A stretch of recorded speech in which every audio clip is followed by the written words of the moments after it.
사도신경으로 신앙 고백하겠습니다. 나는 전능하신 아버지 하나님 천지의 창조주를 믿습니다. 나는 그의 유일하신 아들 우리 주 예수 그리스도를 믿습니다.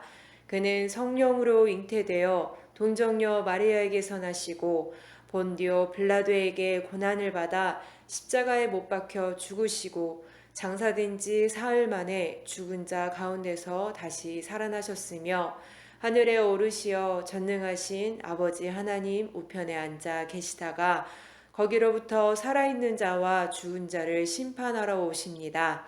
나는 성령을 믿으며 거룩한 공교회와 성도의 교제와 죄를 용서받는 것과 몸의 부활과 영생을 믿습니다. 아멘.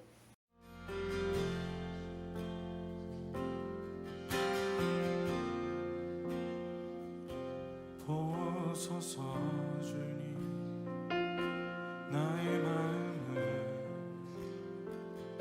선한 것 하나 없습니다. 그러나 내 모든 것 주께 드립니다. 사랑으로 나누시고 날 새롭게 하소서. 보소서 주님 나의 마음을 선한 것 하나 없습니다. 그러나 내 모든 것 주께 드립니다. 사랑으로 나누시고 날 새롭게 하소서. 주님만 내게 주소서.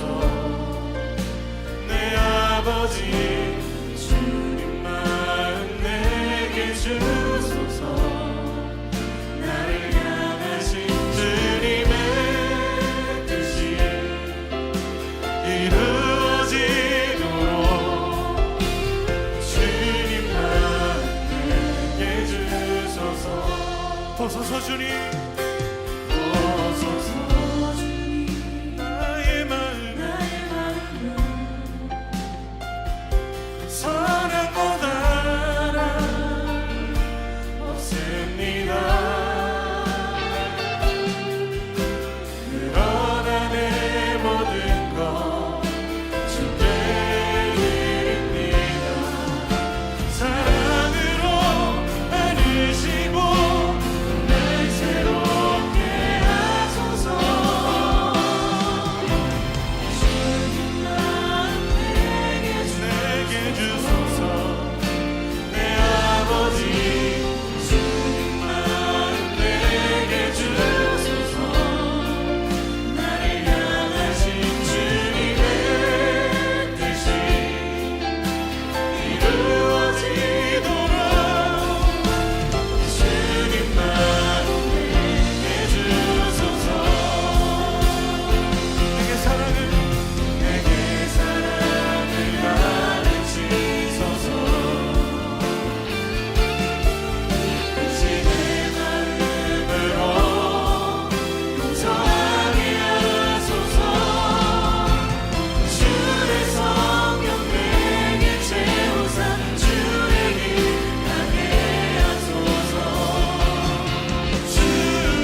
우리의 창조주 되시고 우리를 구원하신 주님, 오늘 이 시간 구별하여 하나님께 영광 올려드리고 우리의 삶을 주님 안에서 재해석할 수 있는 교제의 시간 허락하심에 감사드립니다.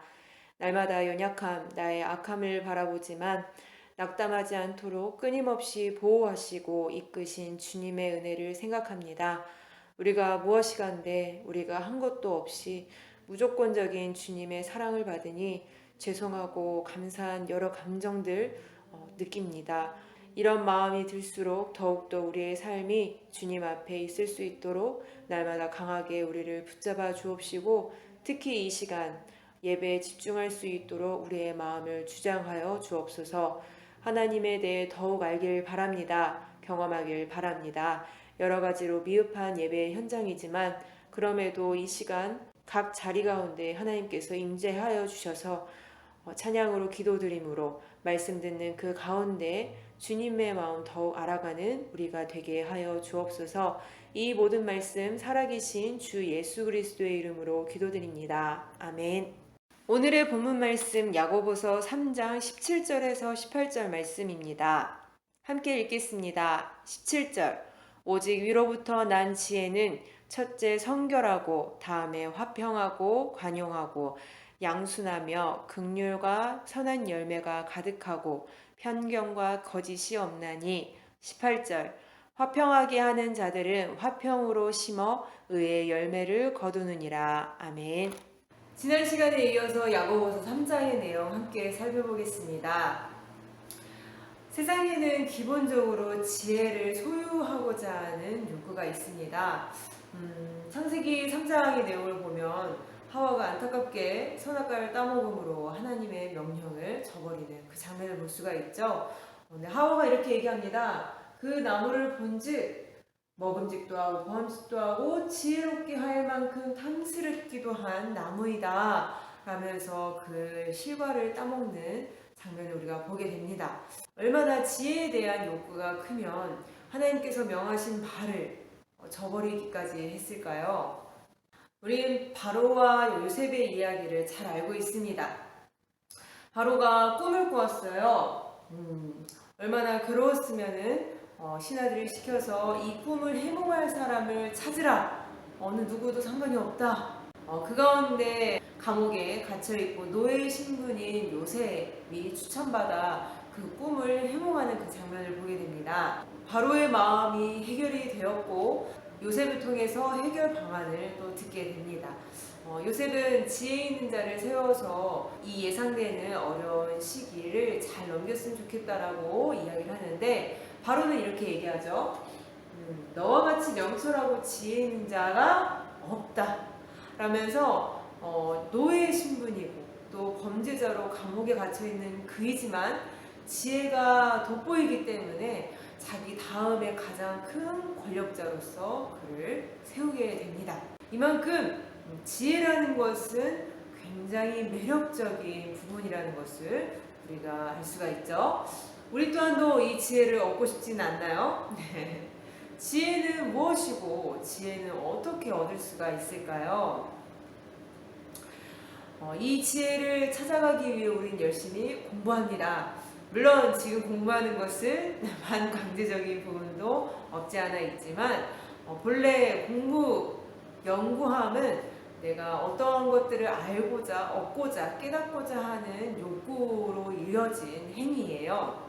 날마다 연구하는 그 가운데 내가 알지 못하는 건 어느 누군가가 알게 되니 그를 나의 스승으로 삼고 배우게 됩니다. 그와 함께 어우러지면서 그가 하는 모든 행동들에 집중하여 힌트를 얻으려고 노력을 하죠. 이러한 가르치고 배우는 그 관계는 학교뿐만이 아니라 또 교회뿐만 아니라 사람이 살아가는 모든 공동체 안에서 자연스럽게 형성된다는 것을 우리가 알 수가 있습니다. 그들만의 독특한 그런 공동체를 이루게 되는데요. 그 무리 가운데에서 배움받는 자는 가르치는 자의 영향을 굉장하게 많이 받습니다. 배우는 자는 그 영향력의 힘을 너무나도 잘 알기 때문에 나도 그 가르치는 일을 하고 싶다, 내가 영향력을 주는 사람이 되고 싶다 라는 마음을 가지게 되죠. 그 마음이 자연스럽고 나쁘지는 않은 것 같습니다. 문제는 이 가르치는 것을 자기 유익에 이용하기 위해서 그 위치를 자기 임의대로 얻어서 그 무리를 형성하여 자기 유익대로 그 무리를 휘젓는, 그것은 옳지 않음을 우리 또한 알고 있지요. 본문에서는 자기 임의대로 선생이라 하여 세워진 자들이 있습니다. 당시는 핍박으로 많이 불안정한 상황이라고 했었죠. 정식적인 목사 안수와 같은 체계적인 방법이 없었기 때문에 어느 누군가가 내가 지혜로운 자다 라고 하면서 이들에게 가르침을 주고 무리를 형성하는 일이 많이 있었다라고 합니다. 그들에게 이렇게 이야기하는 거예요. 13절 함께 볼게요. 너희 중에 지혜와 총명이 있는 자가 누구냐? 그는 선행으로 말미암아 지혜의 온유함으로 그 행함을 보일지니라. 아멘. 너희가 지혜가 있다고 하는데 그러면 지혜에 대한 행함을 내게 보이라 라고 이해하는 거예요. 왜 이 이야기를 했을까? 자기를 스스로 지혜 있다 하여서 설치는 그 꼴보기 싫어서였을까요? 그런 건 아니겠죠. 그들이 하는 행위가 위험성을 보이기 때문인 거예요. 이렇게 두 가지로 나눠서 설명을 하고 있습니다. 그들의 모양이 독한 시기, 이기적인 야망, 자랑, 진리를 거스르고 세상적인 마음으로, 현세적인 마음으로 교회라는 이름과는 다르게 다른 성격의 모임을 만들어가기 때문인 거예요. 참 지혜를 가지고 있는 자라 하면 이런 모습이 아니라 성결하고 화평하며 관용을 가지고 또 양순하며 긍휼함을 갖고 편견과 거짓이 없는 모양이 나타나야 되는 것이 아니냐라는 거죠. 그들을 꾸짖으면서 이야기하는 말씀이시지만 또한 교인들에게도 참된 지혜에 대한 가르침을 주어서 잘 분별할 수 있도록 이 이야기를 해주는 겁니다. 참된 지혜는 무엇일까요? 또 어떻게 얻을 수 있을까요? 세상 사람들은 깨달음을 얻기 위해서 많은 방법을 씁니다. 대표적으로 명상이라는 것을 하죠. 명상, 내 자신의 생각을 비워가는 것 어느 정도 필요합니다. 너무 복잡한 생각으로 힘들게 살아가기 때문이죠. 그런데 명상이라는 것은 사람의 힘으로 최고의 지혜를 한번 도달해 보겠다라는 그 의지로서 이 행위를 하는 거잖아요. 사람이 가질 수 있는 그 지혜는 얼마나 클까요? 우리 고린도전서 1장 25절 말씀을 한번 살펴보겠습니다. 하나님의 어리석음이 사람보다 지혜롭고 하나님의 약하심이 사람보다 강하니라. 아멘. 우리가 아무리 발버둥 쳐도 최고의 지혜를 얻을 수 있다 없다 없다는 거예요. 우리 손에서 가장 지혜롭다 이야기한다 할지라도 하나님 앞에서는 정말 아무것도 아닌 존재임을 우리가 알게 됩니다. 그렇기 때문에 우리가 잘 알고 있는 솔로몬 왕이 처음 되었을 때 자기의 생각으로 자기의 능력으로 이 왕의 직분을 감당할 수 없다는 것을 인정했습니다. 그렇기 때문에 하나님께 제사드리고 기도를 올리게 되죠. 누가 주의 이 많은 백성을 재판할 수 있사오리이까 듣는 마음을 종에게 주사 주의 백성을 재판하여 선악을 분별하게 하옵소서 하면서 기도를 하게 됩니다. 듣는 마음의 지혜가 필요하다는 걸 솔로몬은 알았고요. 또 선악을 분별하여 그들을 재판하는 것이 왕의 역할임을 알았기에 하나님께 이렇게 구하는 겁니다. 하나님을 이렇게 대답하시죠.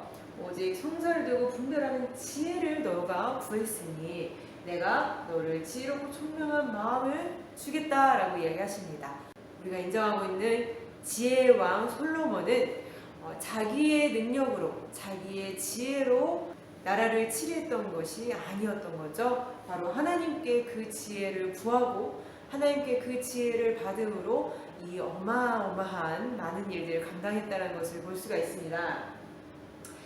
그럼 하나님은 어떠한 분이시기에 우리 시편서 104편입니다. 여호와여 주께서 하신 일이 어찌 그리 많으신지요. 주께서 지혜로 그들을 다 지으셨으니 주께서 지으신 것들이 땅에 가득하니이다. 우리가 알고 있는 그 창조의 엄청난 역사가 주의 지혜 가운데서 나왔다라는 것, 우리 잘 알고 있지만 우리 로봇, AI 많이 개발은 해놨잖아요. 근데 그 개발한 것들이 하나님께서 지으신 조그마한 생명체, 벌레 하나도 따라가지 못함을 우리는 보았을 때 사람의 지혜가 얼마나 한계가 있고 낮은지, 또 하나님은 얼마나 크신 분인지, 우리의 지혜가 아닌 하나님의 지혜를 구하여 얻는 것이 진정한 지혜를 얻는 길이고 내가 지혜자가 되는 길이라는 것을 알면 좋을 것 같습니다. 또한 시편 47편에 이렇게 얘기하십니다. 하나님은 온 땅의 왕이심이라 지혜의 시로 찬송할지어다. 온 땅의 왕이시라고 합니다. 솔로몬은 이스라엘이라는 조그만 땅의 왕이었거든요. 그런데 하나님은 이 모든 것들을 지으셨기도 했고 또 이 모든 것들을 치리하시면서 운행해 가십니다. 얼마나 큰 지혜가 필요할까요? 우리가 한두 사람 같이 마음 맞춰가는 것도 참 어려운데 이 모든 동식물 또 사람의 한 명 한 명에 대한 모든 것들을 간섭하시면서 우리들을 만져간다는 이야기입니다. 정말 지혜 최고이신 거죠. 그러니 야고보서 1장 5절에는 이렇게 말하고 있는 거죠. 너희 중에 누구든지 지혜가 부족하거든 모든 사람에게 후히 주시고 꾸짖지 아니하시는 하나님께 구하라. 그리하면 주시리라. 지혜 없고 낭망하여 쓰러져 있는 상황 가운데에서 진짜 너가 해결할 수 있는 그 방법은 하나님께 그 지혜를 구하는 것이다 라고 우리가 함께 살펴보았었잖아요. 그럴 수 있는 충분한 능력을 가지고 계신 분이시기 때문입니다. 그러니 그 지혜는 어디서부터 오는 것이냐, 내 안에서 끌어올리는 것이 아니라 바로 3장 17절 위로부터 난 지혜라고 말씀하고 있듯이 우리가 원하는 그 지혜는 하나님께만이 있고 하나님께 구하여 그 모든 것들을 받는 우리가 되어야 된다라는 말씀입니다. 모세가 이제 죽게 되었을 때 여호수아에게 자신의 모든 역할을 위임하게 됩니다. 지혜의 영이 충만하였을 때 백성들이 여호수아의 말에 순종하였다고 합니다. 하나님께서 지혜의 영을 우리에게 주심으로 그 지혜를 가지고 삶을 살아갈 때 또 영향을 끼쳤을 때 그에 적절한 아름다운 반응을 함께 누릴 수 있다는 겁니다. 다인 역시도 그의 지혜로 그의 능력이 자신으로부터 온 것이 아니라 바로 여호와께서 함께 하시니 그 지혜 자체이신 그분이 함께 하시니 그분을 통하여서 모든 것들이 발산될 수 있었다는 겁니다. 결국 하나님과 인격체가 만나는 그 장면인 거죠. 그렇기 때문에 본문에서는 첫째로 성결하고 깨끗함을 입어야 된다는 것을 강조하고 있습니다. 내가 지혜를 구한다는 것은 우선 내 부족함을 깨닫는 것이 먼저이겠죠. 내가 죄인이고 내가 무지한 존재라는 것을 철저하게 알았을 때 하나님께 그 은혜를 구할 수가 있는 겁니다. 그러니 지혜의 근본이 여호와를 경외하는 것이라고 말할 수가 있는 거죠. 우리 잠언서 함께 살펴보았었죠. 계속 이 말들이 반복되는 이유는 말 그대로 우리가 성결함을 가지고 주께서 모든 것들의 주관자이심을 안 자가 주님께 나아갈 때 얻을 수 있는 것이기 때문입니다. 신명기 4장 6절에서는 이렇게 말씀하고 계세요. 너희는 지켜 행하라. 이것이 여러 민족 앞에서 너희의 지혜요 너희의 지식이라. 신명기는 가나안에 들어가기 직전 출애굽 2세대들이 요새를 통해서 받은 그 교훈의 말씀입니다. 그들이 받았던 건 무엇이냐? 시내산에서 받았던 십계명과 율법의 내용들인 거죠. 그들에게 이것을 지키는 것이, 지켜 행하는 것이 바로 지혜라고 이야기를 하고 있습니다. 이미 하나님께서는 하나님 나라를 이루시기 위하여서 이스라엘 백성에게 그들이 행할 법도 율법을 주신 거잖아요. 하나님의 지혜가 이 법률을 통하여서 이미 흘러 전해져 왔다라는 거죠. 그 문자 그대로 남겨지는 것이 중요한 것이 아니라 백성들이 이것대로 살아갈 때 지혜로운 삶이라는 것을 알고 또 주변 나라들이 이걸 지혜 있는 민족이다 라고 인정할 수 있다라는 거죠. 가장 큰 지혜자 누구신가요? 예수 그리스도십니다. 어렸을 때부터 주변 사람들에게 와, 저 지혜가 과연 어디서 나왔을까 놀라움을 느끼게 하는 분이었는데요. 공생의 시점 가운데에서도 주변 사람들이 그 지혜의 놀라움에 이분이 과연 누구신가 궁금해하는 사람들이 굉장히 많이 있었습니다. 예수님께서 이렇게 말씀하시죠. 하나님을 사랑하는 것과 이웃을 자기 자신과 같이 사랑하는 것이 제사 드린 것보다 낫다. 바로 율법의 정신을 지금 말씀하고 계십니다. 결국 하나님께서 주신 그 율법 정신대로 살아가는 것이 가장 큰 지혜를 나타내는 것이다 라고 하는데, 그 나타남이 바로 하나님 사랑하는 것과 이웃 사랑하는 것까지 이어진다라는 거죠. 바로 지혜라는 것, 지식으로 머무는 것이 절대 아님을 바로 이웃 사랑으로까지 이어진다는 것을 우리가 알았으면 좋겠습니다. 그러므로 누구든지 나의 이 말을 듣고 행하는 자, 그 집을 반석 위에 지은 지혜로운 사람 같으리니, 예수님께서 반복해서 이야기하시죠. 그 예수님께서 주신 그 말씀 간직만 하지 말고 그 말씀대로 너희가 살아가라. 그것이 정말 지혜로운 사람이다 라고 계속해서 강조하고 계십니다. 우리가 그렇게 할 수 있는 이유는 무엇일까요? 바로 영광의 아버지께서 지혜와 계시의 영을 우리에게 이미 주셨기 때문인 거죠. 결코 내가 내 스스로 나는 지혜로운 자야 라고 이야기할 수 없을 겁니다. 하나님께서 하셨다 라고 이야기하는 자가 정말 진정한 지혜자임을 우리는 알 수 있을 것 같습니다. 고린도전서 1장 27절 함께 보겠습니다. 세상에 미련한 것들을 택하사 지혜 있는 자들을 부끄럽게 하려 하시고 세상에 약한 것들을 택하사 강한 것들을 부끄럽게 하려 하시며, 세상에 어느 누구도 지혜로운 사람은 없습니다. 하나님 한 분밖에, 또 예수님 한 분밖에, 성령님 한 분밖에 지혜로운 분은 없죠. 그러니 처음 하와가 지혜롭게 할 만한 선악과를 따먹는 행위가 얼마나 어리석은 행동인지를 알게 되는데요. 왜냐? 가장 지혜로운 하나님이 명령하셔서 하나님께서 가시는 대로, 인도하신 대로 가면 될 건데 그거를 무시하고 내 뜻대로 지혜롭게 행하려고 했기 때문입니다. 가장 어리석은 자가 되어버렸습니다. 우리가 그 장면을 보면서 아유 왜 그랬대 이렇게 말할 수는 없어요. 왜냐? 우리가 살아가는 삶 가운데서도 그러한 모습을 많이 볼 때가 있습니다. 저가 많이 찔리네요. 가장 지혜롭게 행동한 것처럼 보였는데 하나님을 의지하지 않고 내 뜻대로 하다 보니 결국 가장 어리석은 형태를 보이는 그런 것들을 많이 경험해 보게 됩니다. 하나님께서 원하시는 대로 그 일을 해 나갈 때 바로 세상에 지혜를 있다라고 이야기하는 모든 사람들이 결국 하나님 앞에 굴복하게 되는 것을 보게 됩니다. 나한테 절대 굴복하는 게 아니라는 거. 그래서 결국 하나님께서 우리 모든 피족의 왕이심을 드러내신다라는 거. 그 가운데 우리를 도로서 세워주셨다라는 걸 생각할 때 야고보서 본문에 있던 내가 지혜로운 자니 나를 따르라 하면서 자기의 무리를 만들어서 하나님께 미움을 받는 존재가 되지 않았으면 좋겠고, 정말 서로 하나님 말씀을 중심으로 하여서 하나 되고 또 서로를 섬겨나가는 우리가 되면 참 좋을 것 같아요. 그게 가장 지혜로운 우리들의 모습일 것 같습니다. 로마서 16장 19절 함께 읽어보고 마치도록 하겠습니다. 너희의 순종함이 모든 사람에게 들리는지라 그러므로 내가 너희로 말미암아 기뻐하노니 너희가 선한데 지혜롭고 악한데 미련하기를 원하노라. 아멘. 솔로몬이 기도했던 내용과 같이 선악을 구분하는 우리가 되게 해달라고 하나님께 함께 기도하며 그 지혜를 받는 우리가 되었으면 좋겠습니다.